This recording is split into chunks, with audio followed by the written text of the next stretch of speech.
আসসালামু আলাইকুম, সবাইকে স্বাগতম।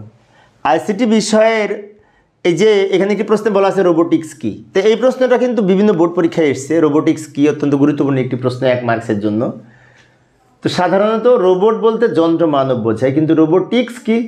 রোবোটিক্স হচ্ছে রোবট তৈরির প্রযুক্তি, এক কথায়। সেজন্য সংজ্ঞাটা আমরা লিখতে পারি, প্রযুক্তির যে শাখা রোবটের গঠন, বৈশিষ্ট্য এবং নির্মাণ সংক্রান্ত কাজ সম্পাদন করে তাকে রোবোটিক্স বলে। আমি আবারও বলছি, লক্ষ্য করি, প্রযুক্তির যে শাখা রোবটের গঠন, এই যে আমি চিত্র দিয়ে দেখাচ্ছি, প্রযুক্তির যে শাখা রোবটের গঠন, রোবটের বৈশিষ্ট্য এবং নির্মাণ বা তৈরি নিয়ে কাজ করে তাকে রোবোটিক্স বলে। তাহলে আমরা বলতে পারি রোবোটিক্স হচ্ছে রোবট বিজ্ঞান বা রোবট তৈরি সংক্রান্ত কার্যাবলীর সমষ্টি হচ্ছে রোবোটিক্স। তো রোবট তৈরি করতে তো বিভিন্ন উপাদানসমূহ লাগে, তাই না? তো এই উপাদানসমূহ কীভাবে সেট করতে হবে, কীভাবে কী করতে হবে, এগুলা নিয়েই যে কাজ তাকে রোবোটিক্স বলে।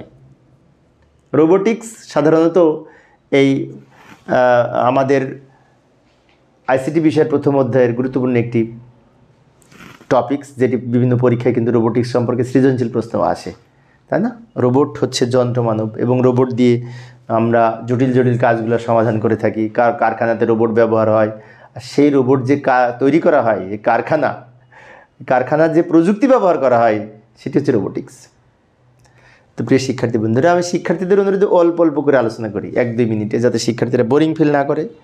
তো পরের ক্লাসটি দেখার আমন্ত্রণ রইল। খোদা হাফেজ।